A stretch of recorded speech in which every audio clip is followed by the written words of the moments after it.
My apartment access card slipped through my fingers just as I reached the entrance to the building, the small plastic rectangle catching a gust of wind from the subway grate below and skittering across the pavement like a frightened animal. I watched it slide under a parked car 3 spaces down, disappearing into the shadows beneath rusted metal and accumulated city grime. "Shit," I muttered, crouching down to peer into the darkness, knowing already that retrieving it would require me to lie flat on the dirty sidewalk and reach blindly into whatever collection of urban debris had gathered there over the months. My name is Ethan.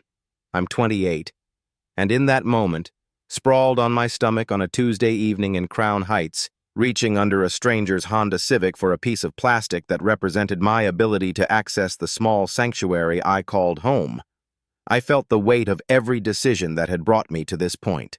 Moving to Brooklyn from Minnesota 2 years ago with nothing but a duffel bag and naive dreams of writing the great American novel.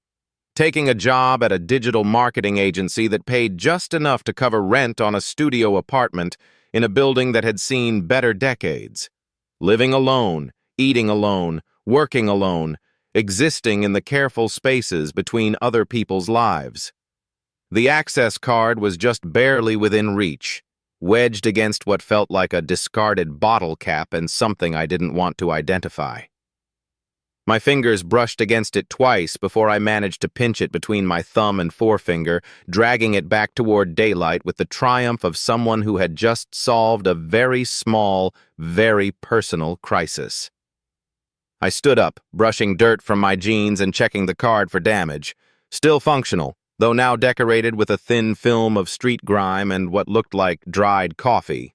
The building loomed above me, 6 stories of red brick and fire escapes, home to an eclectic collection of artists, grad students, young professionals, and long-time residents who remembered when the neighborhood was different.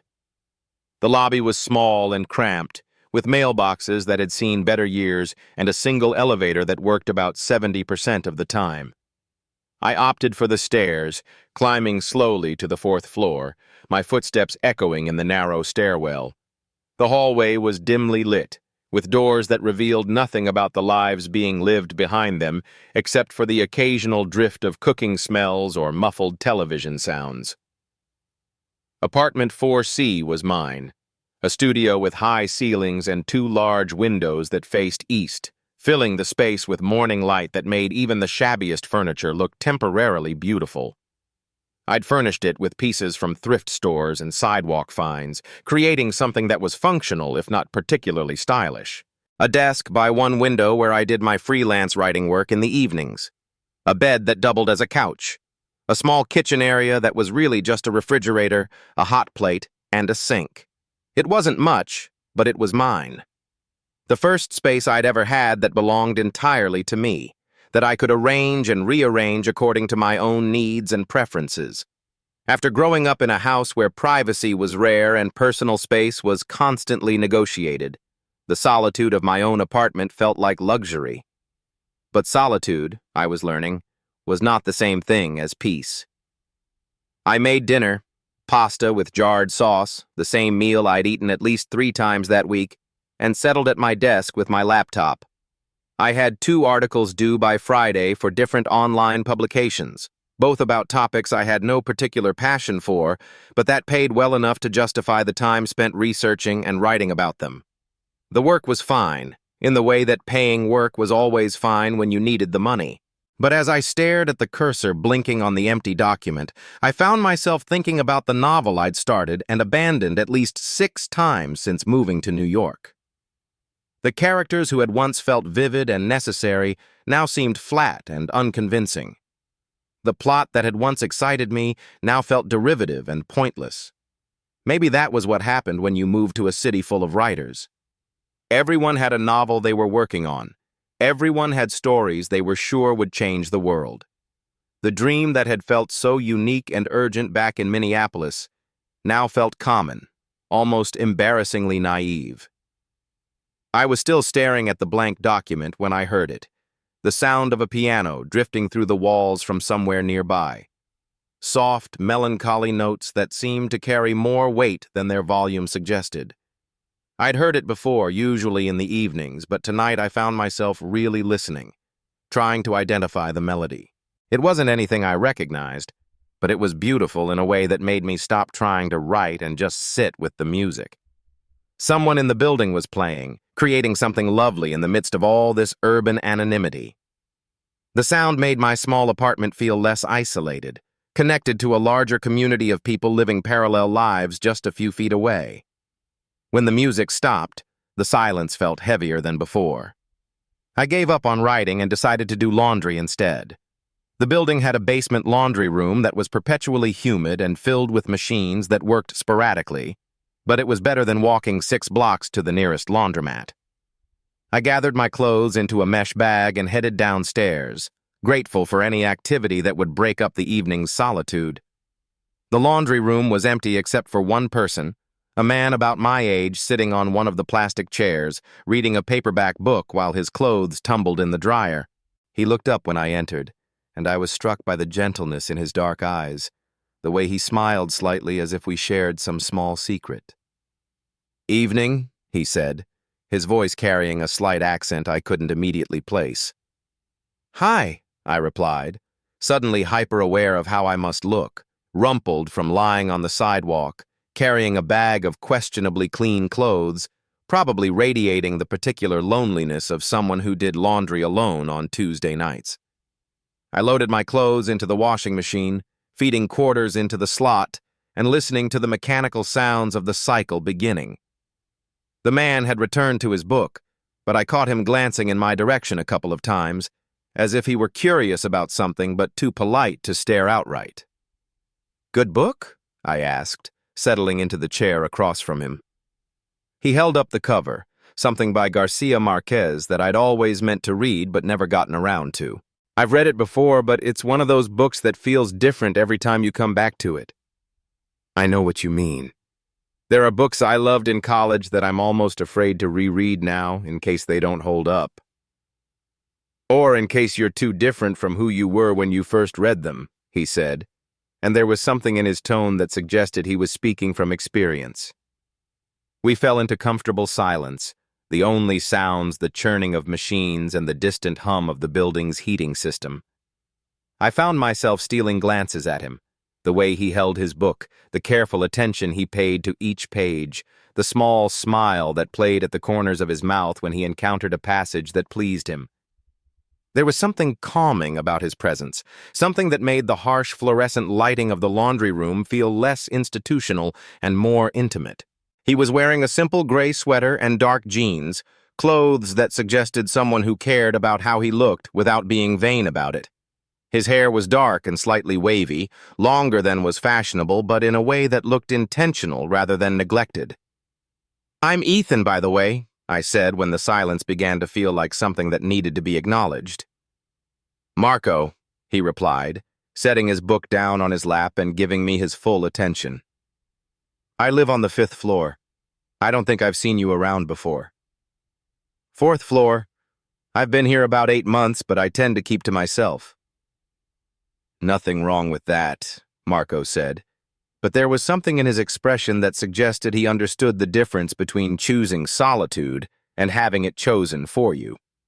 His dryer finished its cycle with a mechanical beep, and he stood to remove his clothes, simple, well-made pieces that he folded with practiced efficiency.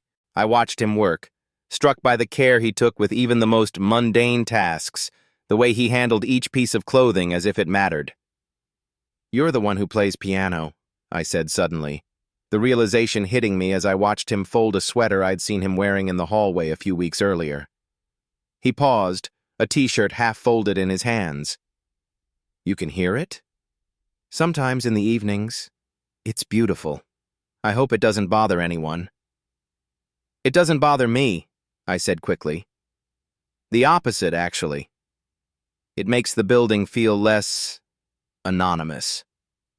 Marco smiled, and the expression transformed his entire face, making him look younger and somehow more vulnerable. "I usually play when I can't sleep, which is more often than I'd like.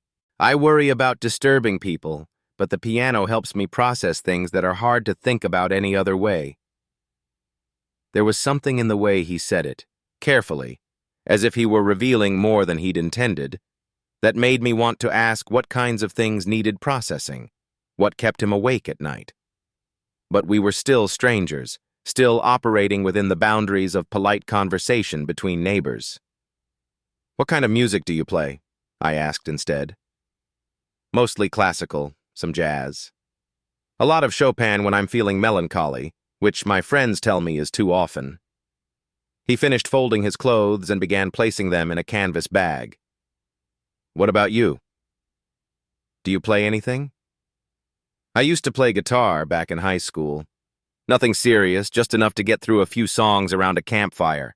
I haven't touched one in years." "You should start again," Marco said, and there was something in his voice that sounded almost urgent. Music is one of the few things that makes sense when nothing else does. The comment hung between us, weighted with personal meaning that I didn't fully understand but could recognize.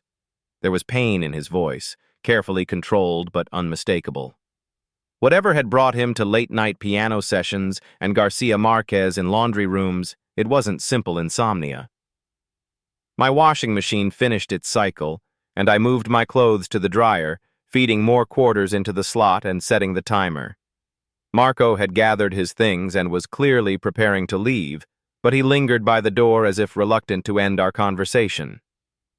"Ethan," he said, my name sounding different in his accent, softer, more musical. "Yeah?"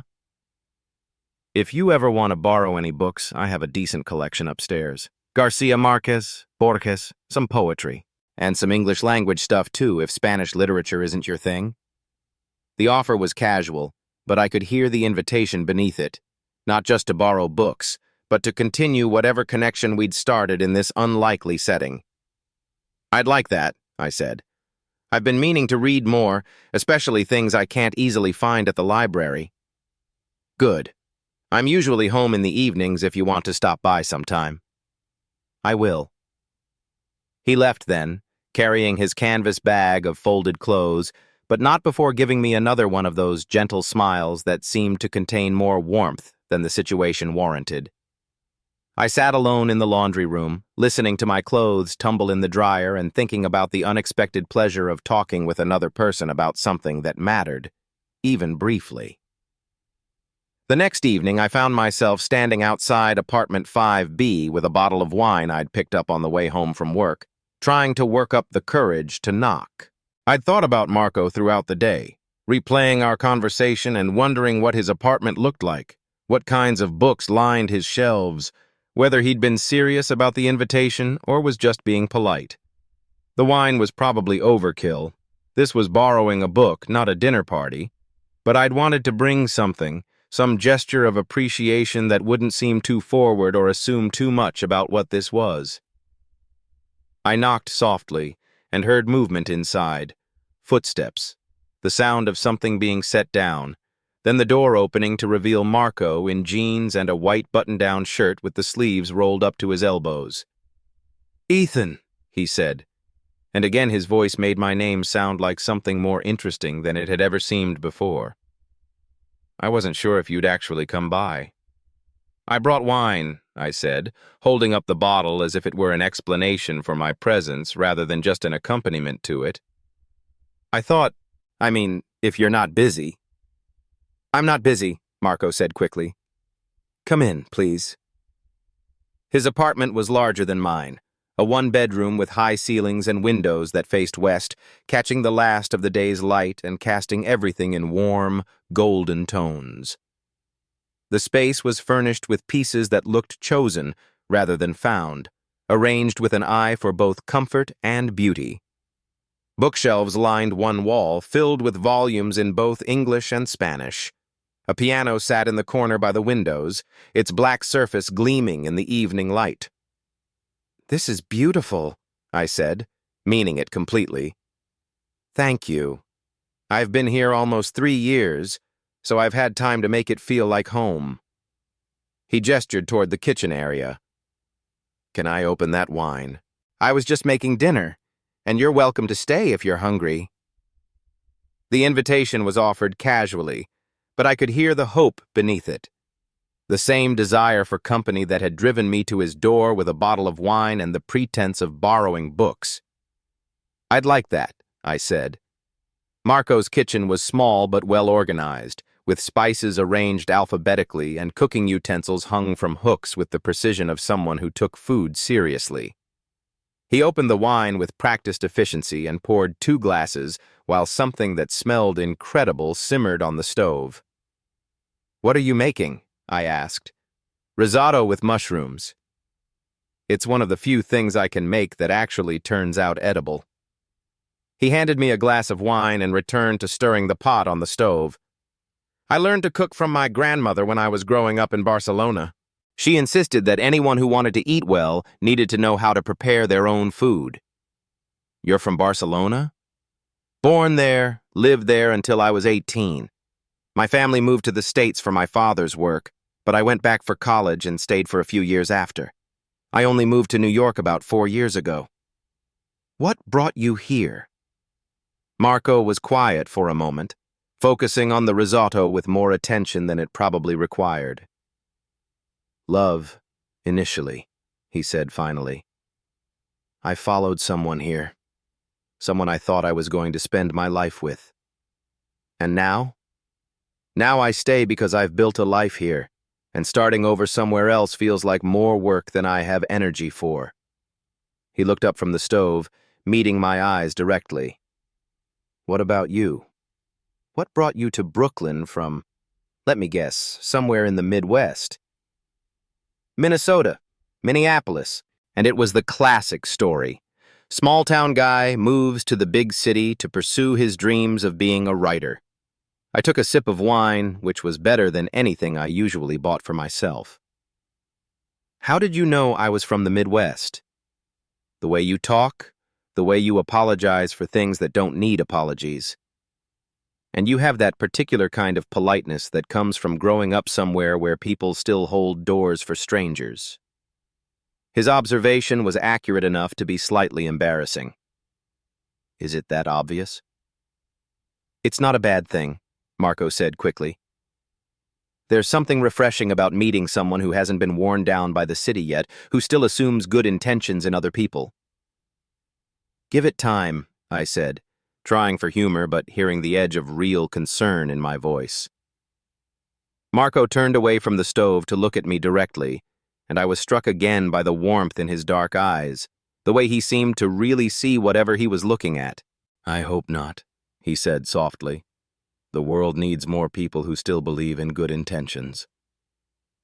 We ate at his small dining table, which he'd set with cloth napkins and actual silverware rather than the plastic utensils I usually used at home. The risotto was better than anything I'd had at most restaurants, rich and creamy with an earthy flavor from the mushrooms that seemed to expand with each bite. "This is incredible," I said. "I feel like I should apologize for all the times I've lived on cereal and sandwiches." Marco laughed, a warm sound that filled his apartment with something I realized I'd been missing without knowing it. "Everyone has to eat cereal for dinner sometimes. It's part of being an adult in an expensive city." "Is that what you tell yourself when you're eating risotto and playing beautiful piano music in your perfectly arranged apartment?" "You think my apartment is perfectly arranged?" Marco asked, and there was something in his tone that suggested this wasn't just polite conversation. I looked around the room again, taking in the carefully chosen furniture, the books organized by author and genre, the piano positioned to catch the best light from the windows. "It looks like someone who knows what they want and has the patience to wait for it," I said. "Or someone who spent too many years in chaos and now overcompensates with control," Marco replied, his voice carrying a note of self-awareness that made the admission feel like a gift of honesty. "What kind of chaos?" Marco was quiet for a moment, finishing a bite of risotto and considering how much to reveal. "The relationship that brought me to New York," he said finally. "It was complicated. Beautiful and terrible at the same time, in the way that relationships can be when two people love each other but aren't good for each other." "What happened?" "He was older than me, established in his career, very sure of himself and what he wanted, I was 25 and thought that certainty was the same thing as wisdom. Marco set down his fork and reached for his wine glass.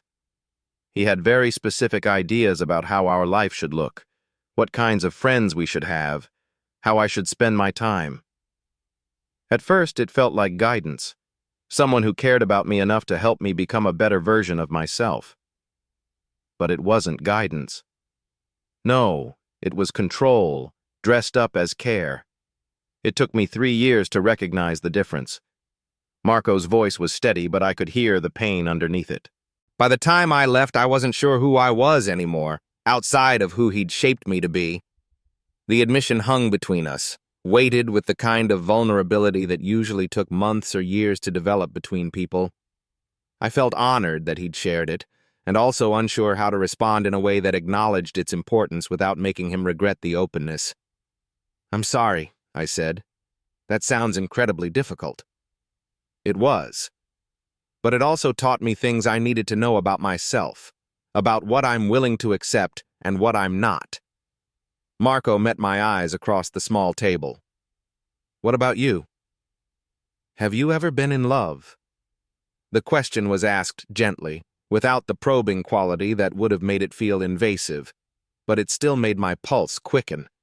How much of my own history was I ready to share with this man I'd met 24 hours ago in a laundry room? "Once," I said finally.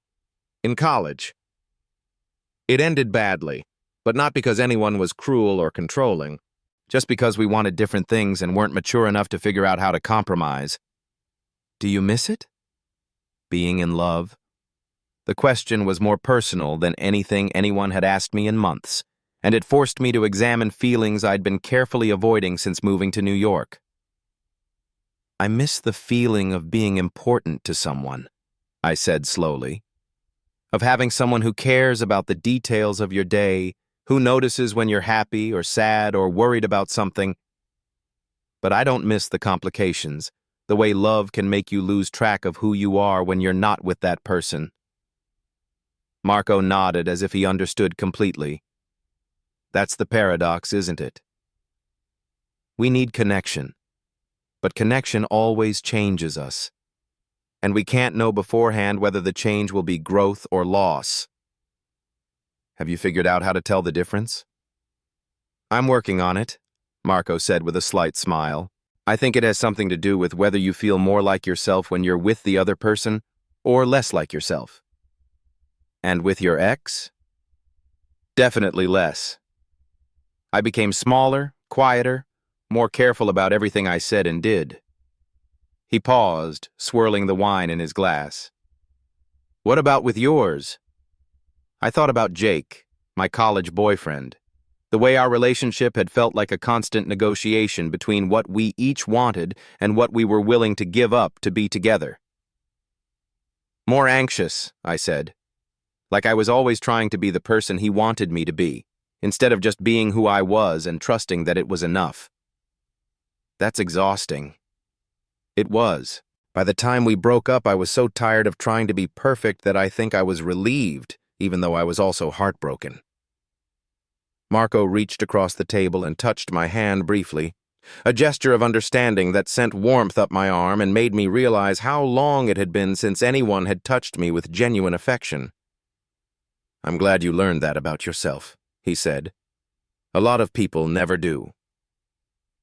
We finished dinner as the sun set beyond his windows, the apartment gradually filling with shadows that made the space feel more intimate, more separate from the busy world outside. Marco lit a few candles, not in a romantic way, but simply because they provided better light than the overhead fixture, and the warm glow made everything feel softer, more dreamlike. "Would you like to hear something?" Marco asked, gesturing toward the piano. "Very much." He sat at the bench and ran his fingers over the keys, warming up with a few scales that sounded more like music than exercise. Then he began to play something I didn't recognize, slow, melancholy, beautiful in a way that made my chest ache with emotions I couldn't name. I watched his hands move across the keys, the careful attention he paid to each note, the way his body swayed slightly with the rhythm of the music. There was something deeply intimate about witnessing someone create art, seeing the moment when technical skill transformed into expression. When he finished, the apartment felt very quiet, as if the music had absorbed all the ambient noise of the building and the street outside. "What was that?" I asked. "Chopin. Nocturne in E-flat major. It's one of my favorites when I need to feel something beautiful instead of just thinking about beautiful things." "It was incredible. Thank you for playing it." Marco turned on the piano bench to face me, and in the candlelight his expression looked almost shy. "I don't usually play for people anymore," he said. "Not since, well, not for a while. But you seem like someone who listens to music the way it's meant to be heard." "How is it meant to be heard?" "With your whole attention. Like it matters." The conversation was moving into territory that felt both exciting and dangerous, the space where casual friendliness began to transform into something deeper, more significant. I could feel the shift happening, could see it reflected in the way Marco was looking at me, but I wasn't sure what to do with the awareness. "I should probably go," I said, though everything in me wanted to stay in this warm, candlelit space and continue talking until dawn. "Of course," Marco said, but I could hear disappointment in his voice that matched my own. "Thank you for dinner company. It's been a long time since I've had someone to cook for." "Thank you for cooking, and for the music, and for—" I gestured around his apartment, trying to encompass everything the evening had given me. "For all of this." Marco walked me to the door, and we stood there for a moment in the small entryway, neither of us quite ready to end the evening but unsure how to extend it. "Ethan," he said softly. "Yeah?" He looked at me for a long moment, and I could see him weighing something, making some internal calculation about risk and reward. "You don't have to go yet," he said finally, his voice barely above a whisper. "If you don't want to." The words hung between us in the small space by his door, heavy with invitation and possibility, with the promise of more conversation, more music, more of whatever it was we'd been creating together over dinner and wine and the gentle intimacy of candlelight. I stood frozen, caught between the safety of returning to my own apartment and the terrifying, exhilarating possibility of staying, of seeing where this unexpected connection might lead if I was brave enough to follow it. "You don't have to go yet, if you don't want to." The words hung between us like something fragile and precious, trembling in the space where all my carefully constructed reasons for leaving should have been.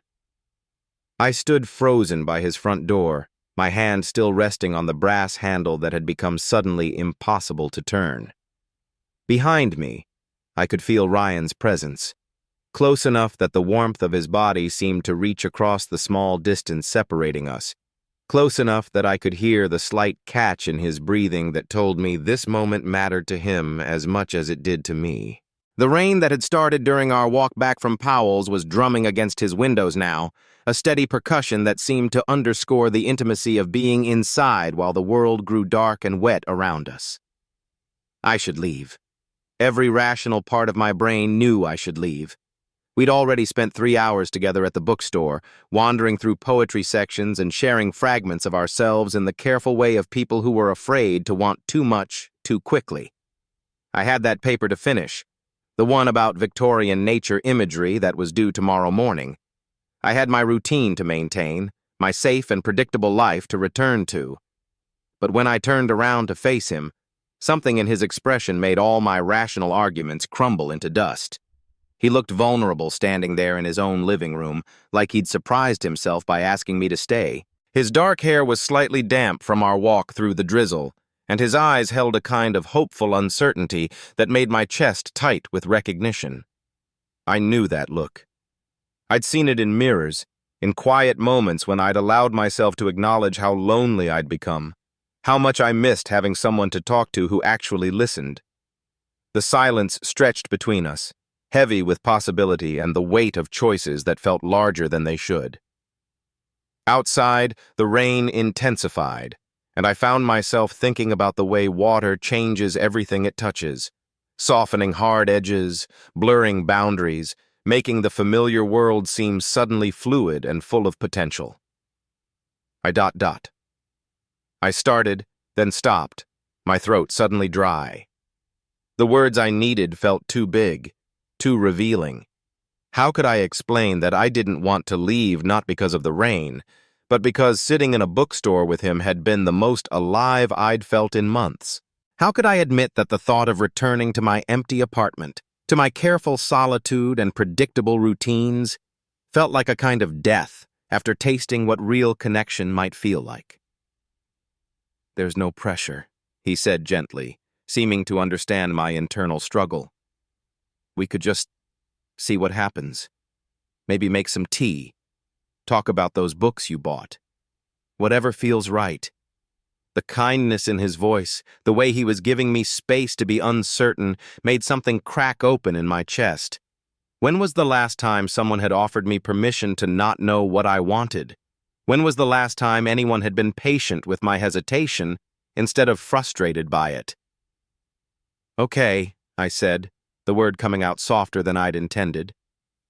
"I'll stay for a little while."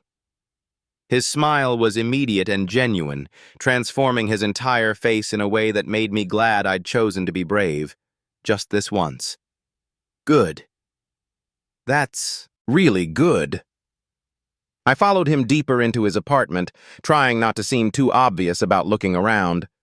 It was a one-bedroom place, bigger than my studio but still modest, with the kind of lived-in comfort that spoke of someone who'd actually made a home for himself rather than just a place to sleep.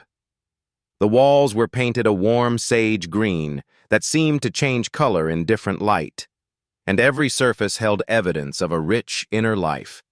Stacks of books with worn spines, framed photographs of places I didn't recognize, a guitar propped in one corner that looked well used rather than decorative. The space felt like him somehow, thoughtful, unpretentious, layered with stories I wanted to know. There was an old leather armchair by the window with a reading lamp positioned just so, and I could picture him there in the evenings, book in hand, rain pattering against the glass. It was a life I envied, suddenly and intensely, this evidence of someone who'd figured out how to be comfortable with solitude without being consumed by loneliness. "Tea?" he asked, moving toward the small kitchen that opened onto the living room. "I've got chamomile, Earl Grey, some kind of herbal blend that's supposed to be calming." "Whatever you're having," I said, settling onto his couch and immediately sinking into cushions that were perfectly worn, broken in by years of use. I watched him move around the kitchen with quiet efficiency, and something about the domesticity of the moment, him putting water on to boil, me sitting in his living room like this was normal, like we did this all the time, made my heart race with a mixture of comfort and terror. When was the last time I'd been in someone else's space like this? When was the last time I'd allowed myself to imagine what it might be like to have routines that included another person? The apartment was full of details that spoke to who he was when no one was watching. A half-finished crossword puzzle on the coffee table, penciled in with neat handwriting. A stack of vinyl records beside an old turntable. Books everywhere, but not in any organized system. Poetry mixed with philosophy mixed with what looked like travel memoirs, all of them bearing the creases and marginalia of careful reading. On the walls hung a series of black and white photographs that looked like they'd been taken in Europe. Narrow cobblestone streets wet with rain, ancient buildings with weathered facades, a bridge spanning a river I couldn't identify. They were good photographs, thoughtfully composed in a way that made me wonder if Ryan had taken them himself. "Those are from my wandering years," he said, following my gaze as he returned with 2 steaming mugs that smelled like chamomile and honey. "Prague, mostly. Some shots from Vienna and Budapest." "You took them?" "Yeah." He handed me a mug, and our fingers brushed as I took it, a brief contact that sent electricity shooting up my arm. He settled onto the other end of the couch, close enough that I could see the flecks of green in his brown eyes, but far enough away that we weren't touching. "I got really into photography while I was traveling." There was something about trying to capture those moments, you know? The way light fell on old stones, or the expression on a stranger's face in a cafe. I looked at the photographs again with new appreciation, seeing the artist's eye and the way he'd framed each shot, the attention to shadow and texture that turned simple street scenes into something almost mystical. There was loneliness in them too, I realized. The perspective of someone observing life from the outside, capturing beautiful moments without participating in them. "They're beautiful," I said, and meant it.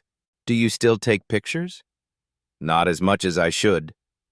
He wrapped his hands around his mug, using it as something to focus on besides my face. "I keep meaning to get back into it, but you know how it is. Life gets in the way." I did know how it was. I thought about my own abandoned hobbies, the things I'd once been passionate about that had gradually fallen away as I'd gotten more focused on school, more committed to my routine of careful solitude. When had I stopped making room for the things that brought me joy? "What got you interested in photography in the first place?" I asked. "Loneliness, I guess."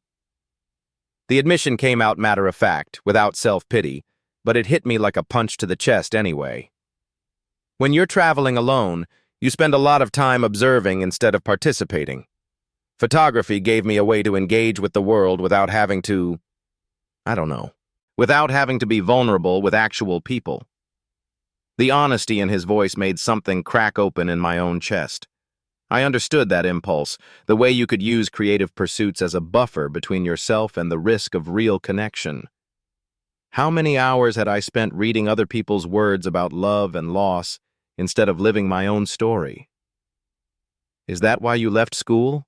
I asked, then immediately worried I'd pushed too far, too fast. "I'm sorry, you don't have to." "No, it's okay." He took a sip of his tea, considering his words carefully. "Partly, yeah. I was majoring in philosophy, but I felt like I was just going through the motions, checking boxes that someone else had decided were important. And I was so lonely. I thought maybe if I went somewhere completely different, somewhere nobody knew me, I might figure out who I actually was underneath all the expectations." "And did you? Figure it out, I mean." "Some of it." His smile was rueful, tinged with something that might have been regret. "I learned that running away from your problems doesn't actually solve them. But I also learned that sometimes you have to break your life apart completely before you can put it back together in a way that actually fits."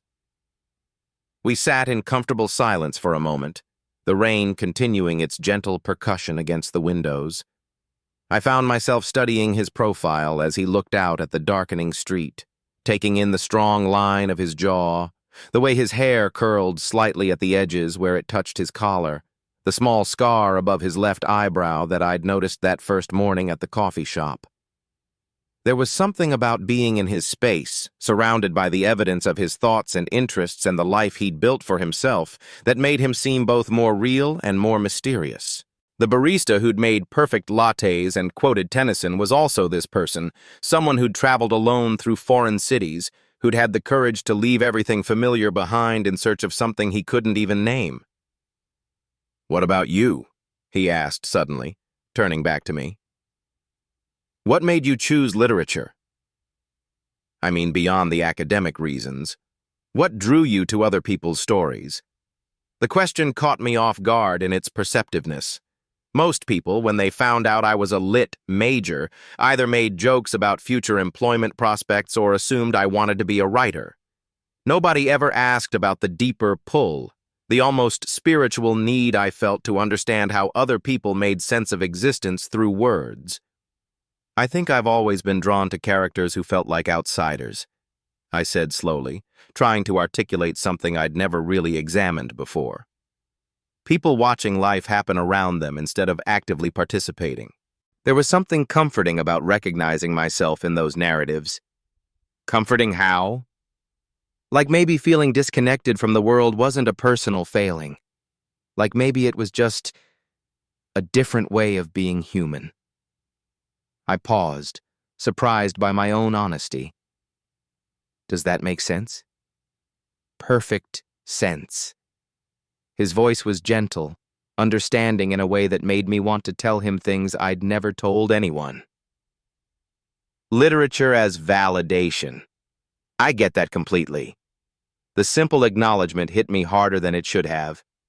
How many years had I felt apologetic about my preference for books over parties, for quiet observation over active participation? But the way Ryan said it, like it was just another valid way of moving through the world, made me feel less like there was something fundamentally wrong with me. What about philosophy? I asked. What drew you to the big questions? The same thing that probably drew you to literature, I think. The need to understand why existence feels so strange sometimes. Why we're all walking around pretending we know what we're doing when most of the time we're just improvising and hoping no one notices. He laughed softly, but there was real feeling underneath it. Heavy stuff for a 20-year-old, but I was going through a phase where everything felt existentially significant. And now? Now I make coffee drinks with pretentious names and read poetry in bookstores on my days off. I'm not sure that counts as finding answers, but it feels more honest somehow. More connected to actual life instead of abstract ideas about life. I understood what he meant. There was something to be said for the simple pleasure of well-made coffee, for conversations that grew organically out of shared interests rather than academic requirements. For the first time in months, I felt like I was having a real conversation with someone who saw me as more than just another student to get through the semester. "Can I ask you something?" I said, then forged ahead before I could lose my nerve. "Why did you suggest meeting at Powell's today? I mean, you could have just made my coffee and moved on to the next customer." He was quiet for a long moment, and I worried I'd overstepped somehow, pushed into territory that was too personal for whatever this was between us. But when he finally spoke, his voice was honest in a way that made my heart beat faster. "Because you looked like you needed someone to really see you," he said simply. "And because I recognized that look, you know? That particular kind of loneliness that comes from being surrounded by people, but still feeling completely invisible." The accuracy of his observation hit me like a physical blow. That was exactly how I felt most days. Present but not participating, going through the motions of a social life without any real connection. How had he seen that so clearly after just 2 brief conversations? "Is it that obvious?" I asked, trying to keep my tone light but failing. "Only to someone who's been there." He shifted slightly on the couch, angling his body toward me. I spent my entire college experience feeling like I was watching everyone else live their lives through a window. All these people around me seemed to know instinctively how to make friends, how to be comfortable in their own skin, how to want things without being terrified of not getting them. And you didn't? God, no.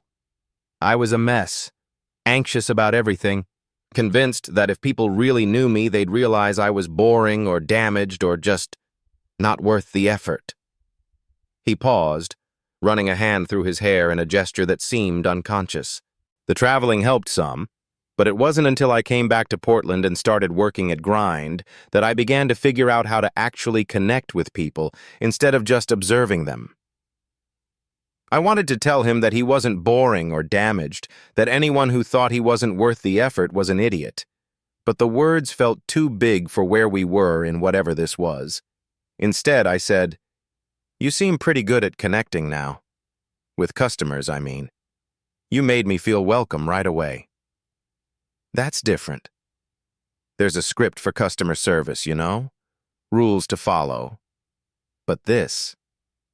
He gestured between us, a small movement that somehow encompassed the afternoon at the bookstore, the quiet intimacy of sitting in his apartment while rain fell outside. "This doesn't have a script." "No," I agreed quietly. "It doesn't." We looked at each other across the small distance that separated us on the couch, and I felt something shift in the air between us, a recognition that we'd moved beyond casual conversation into something more dangerous and necessary.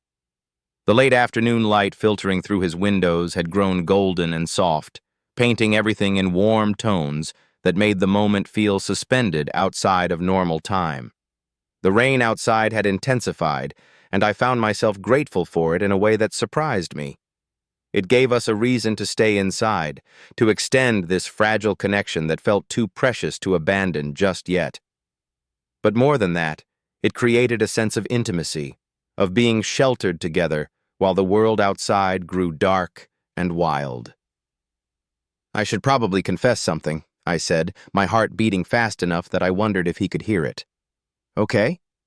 I've been going to that coffee shop every day since Tuesday. Not because I need the caffeine, but because I was hoping to see you again." His smile was slow and wondering, like I'd given him an unexpected gift. "Really? Really?" I kept making excuses to myself. I needed to get out of the apartment. I wanted to try somewhere new. My coffee maker was still broken. But the truth is, I just wanted to talk to you again. You made me feel, I don't know, less alone, I guess. Alex.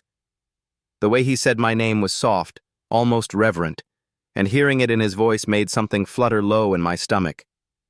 "Can I tell you something?" I nodded, not trusting my voice. "I've been hoping you'd come back every single morning. When I saw you walk in yesterday, I actually smiled before I could stop myself. Maria, she's the other barista. She teased me about it for the rest of my shift." The confession sent warmth spreading through my chest, a feeling so unfamiliar that it took me a moment to recognize it as happiness, pure, uncomplicated happiness at the knowledge that someone had been thinking about me, hoping to see me, genuinely pleased by my presence. "So we're both terrible at playing it cool," I said. "The worst." He was still smiling, and something about the expression made him look younger, less guarded. Though I have to say, suggesting Powell's was probably my smoothest move in years. I was terrified you'd say no. "I almost did. I'm not usually very good at this. Whatever this is. What do you think this is?" The question hung in the air between us, loaded with possibility and risk. I could deflect, make a joke, keep things safely in the realm of friendship. It would be the smart thing to do, the safe thing. But looking at him in the golden afternoon light, seeing the hope and uncertainty in his expression that probably mirrored my own, I found myself choosing honesty over safety. "I think it might be the beginning of something important," I said quietly. "Yeah," he agreed, his voice barely above a whisper. "I think so too." The silence that followed wasn't awkward or heavy. It was full of possibility, of things being acknowledged that didn't need to be spoken aloud just yet. The rain continued its steady rhythm against the windows, and his apartment felt like a small island of warmth and safety in the middle of a storm. "Are you hungry?" he asked eventually, though his voice suggested food was not what was primarily on his mind. "I could make something simple. Pasta, maybe, or... Actually," I said, surprising myself, "could we just sit here for a while?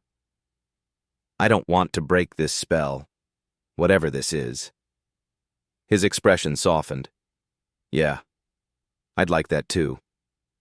He reached for the remote on his coffee table and soft music filled the room, something instrumental and atmospheric that seemed to wrap around us like another layer of intimacy. Then he settled back onto the couch, and I noticed he was sitting slightly closer than before, close enough that I could smell his cologne. Something woody and warm that I'd noticed at the coffee shop, but that seemed more intimate in the quiet privacy of his apartment. "Can I ask you something?" I said. "Anything." "When you were traveling in Europe, alone and taking all those photographs, were you running towards something or away from something?" The question seemed to catch him off guard. He looked out the window where rain streaked the glass in abstract patterns, and I could see him considering his answer carefully. "Both, I think," he said finally. "I was running away from the feeling that I was living someone else's idea of what my life should look like. But I was also running toward, I don't know, toward the possibility that there might be a version of myself that actually felt authentic. And did you find it? That authentic version? I found pieces of it. Moments when I felt completely present, completely myself, standing on a bridge in Prague at sunset, or sitting in a cafe in Vienna reading Rilke. But mostly I learned that authenticity isn't something you find in a place. It's something you create through choices, through being honest about what you actually want, instead of what you think you should want. That sounds like wisdom. Maybe. Or maybe it's just expensive therapy disguised as travel. He smiled, but there was real feeling underneath it. What about you? Have you ever felt like you were living someone else's life? The question hit deeper than I'd expected. Had I? I thought about my careful routines, my academic success, my quiet apartment and predictable days. From the outside, it probably looked like I had everything figured out. But sitting here with Ryan, I realized how much of my life had been shaped by fear rather than desire. I think I've been so focused on being safe that I forgot to think about what I actually wanted, I said slowly. Like, if I kept my expectations low enough and my routine predictable enough, I couldn't be disappointed or hurt. But I also couldn't be anything else. And what do you want? If you could set aside all the safety concerns, all the practical considerations, what would you want your life to look like? No one had ever asked me that question before, not in a way that suggested they genuinely wanted to know the answer. I found myself considering it seriously, imagining a life shaped by desire rather than fear. I want to feel connected to something larger than myself, I said eventually. To work that matters, to people who see me, to experiences that make me feel alive instead of just existing. I want to read poetry that makes me cry and not be embarrassed about it. I want to have conversations like this one where I feel like I'm being seen and understood. That doesn't sound unreasonable. No, but it feels risky. All of those things require vulnerability, require putting yourself out there in ways that might not work out. Yeah, he agreed quietly. They do.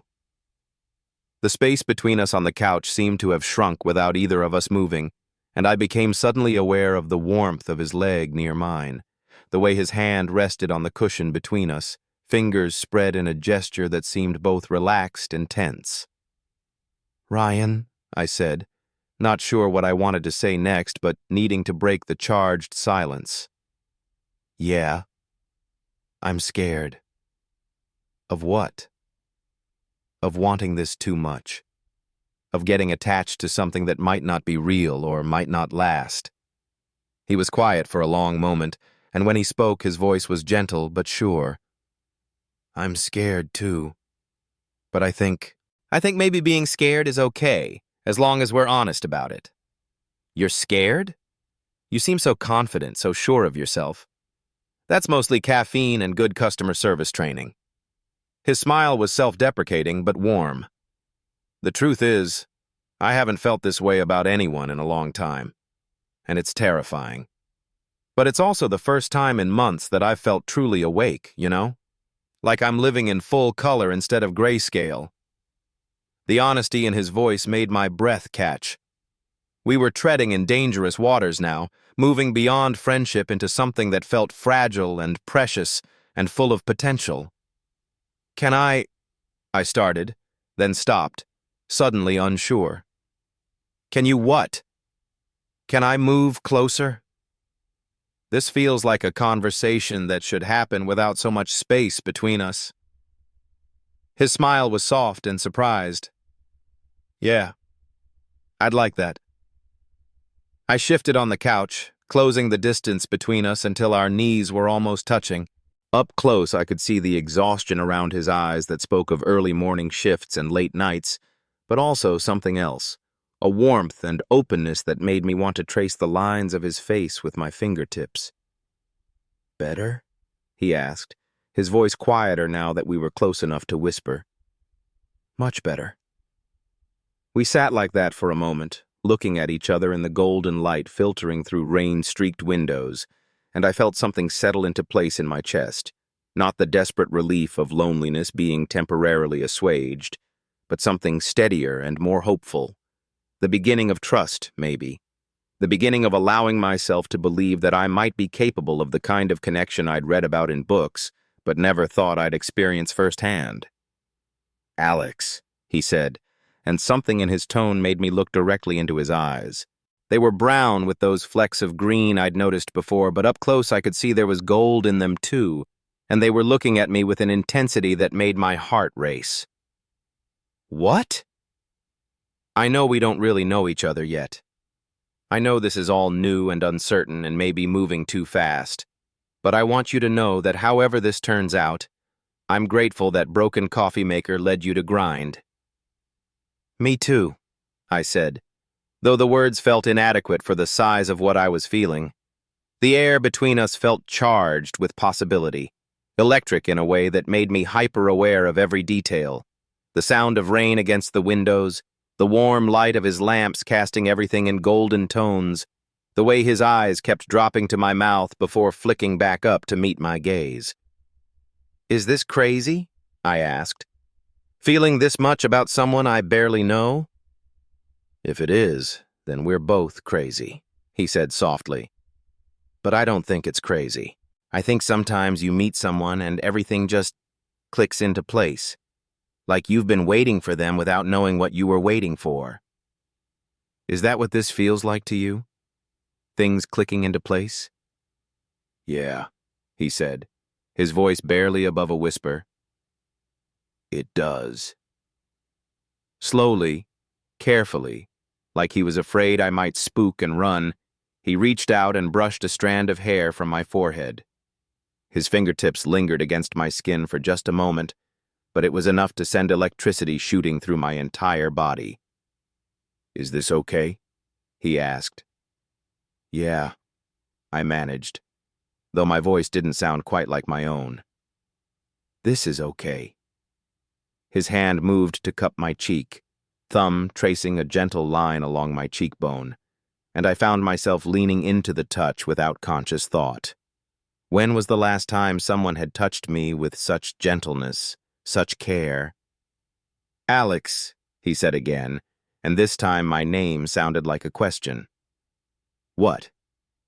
Would it be okay if I kissed you?"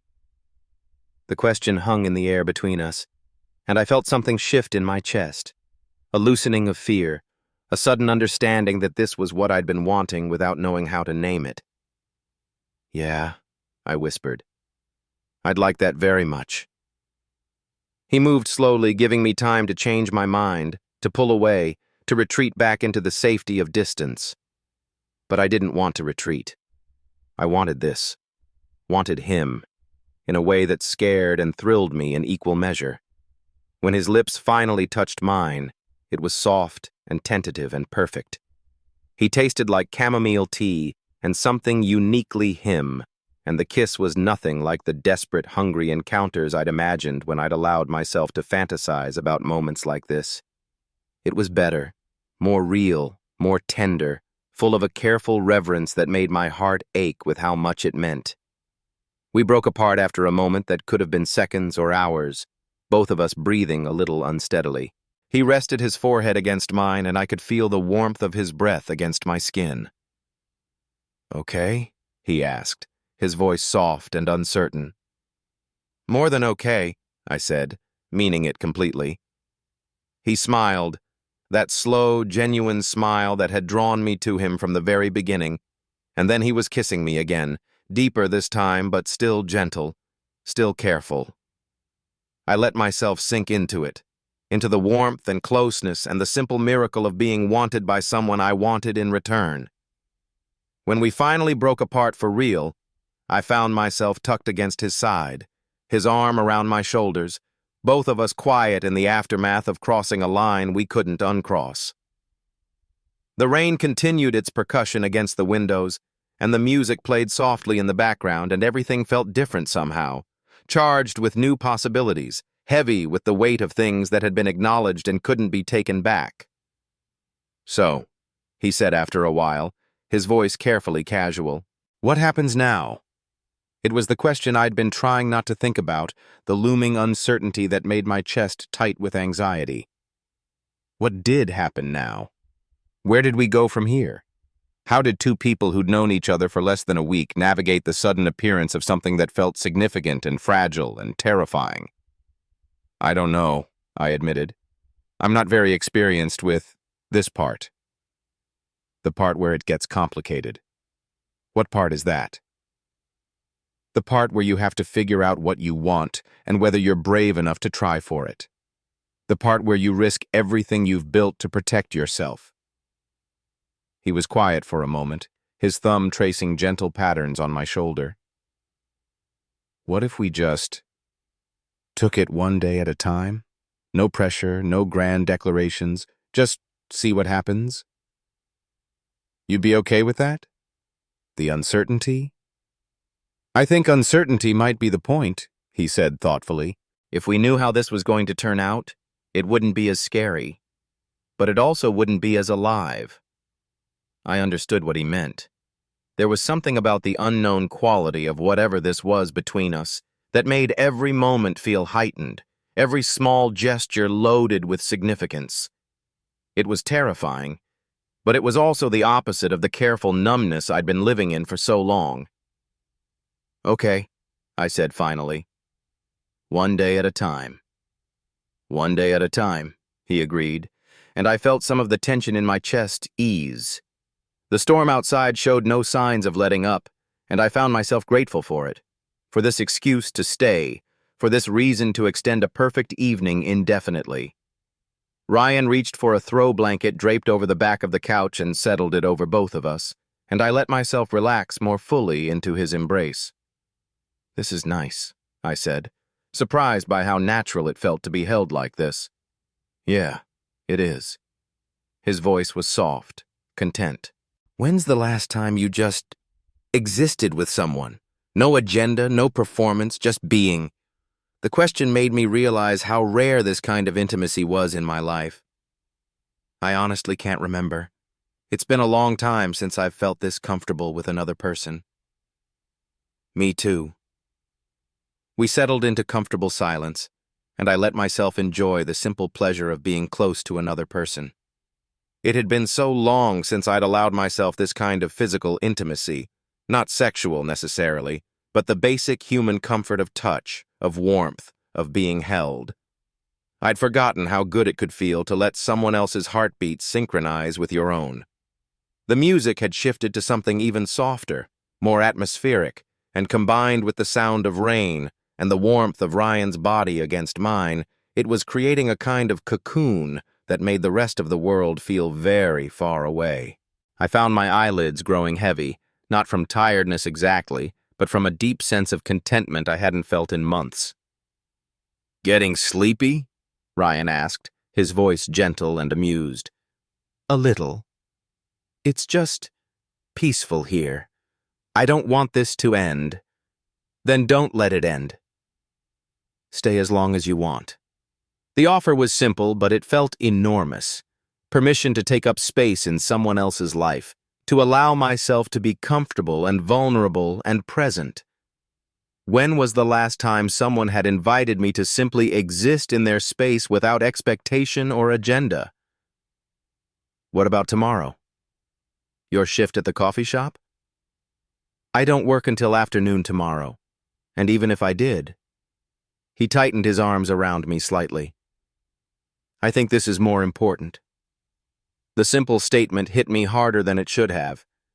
When had anyone ever suggested that spending time with me was important? When had I ever been anyone's priority? Ryan, I said, my voice muffled against his shoulder. Thank you. For what? For seeing me. For making me feel like I was worth seeing. His arms tightened around me, and when he spoke, his voice was soft and sure. You are worth seeing, Alex. You're worth knowing, and worth spending time with, and worth taking chances on. The words hit me like a revelation, addressing fears I hadn't even realized I'd been carrying. How long had I been convinced that I was fundamentally uninteresting, unworthy of real attention or affection? How long had I been telling myself that my preference for solitude was a choice rather than a defense against the possibility of rejection? I felt tears prick at the corners of my eyes, unexpected and unwelcome, and I tried to blink them away before Ryan could notice. But he was more observant than I'd given him credit for. "Hey," he said gently, shifting so he could see my face. "You okay?" "Yeah, I wiped at my eyes, embarrassed. I'm not used to people saying things like that to me. It's overwhelming. Good overwhelming or bad overwhelming? Good overwhelming. Definitely good overwhelming." He smiled and pressed a soft kiss to my temple, and I felt something settle deeper into place in my chest. Not just the relief of connection, but something more substantial. The beginning of trust, maybe. The beginning of believing that I might deserve the kind of care he was offering. Outside, the storm had intensified, wind driving rain against the windows in sheets that made the apartment feel even more like a sanctuary. I let myself sink deeper into Ryan's embrace, my head finding the perfect spot on his shoulder, and for the first time in months, maybe years, I felt completely safe. "The rain's getting worse," I observed, though I made no move to leave. "Portland autumn at its finest," he said, his voice vibrating through his chest where my ear was pressed against it. "Though I have to admit, I'm grateful for it tonight." "Why?" "Because it gave you a reason to stay, and because there's something about storms that makes everything feel more, I don't know, more real somehow, like the normal rules don't apply." I knew what he meant. There was something about being sheltered together while the world outside grew wild and unpredictable that created its own kind of intimacy. It made this moment feel separate from ordinary life, suspended in time and possibility. "What are you thinking about?" he asked after a while. "Honestly?" "I'm trying not to think too much. I'm trying to just be here, with you, without analyzing it to death." "That sounds like a good plan. What about you? What are you thinking?" "I'm thinking about how different this feels from anything I've experienced before. How natural it is to have you here, like you belong in this space." He paused, his hand moving in slow circles on my back. "And I'm thinking about how I want to remember this exactly as it is. The sound of the rain, the way you fit against me, how peaceful everything feels." His words made my chest tight with emotion. "You want to remember this?" "Of course I do." "Don't you?" "Yeah," I said, surprised by how much I meant it. "I want to remember all of it. The way you looked when you asked me to stay, how your apartment smells like coffee and books, the way you made me feel like I was someone worth knowing." We fell quiet again, both of us lost in the weight of what was unfolding between us.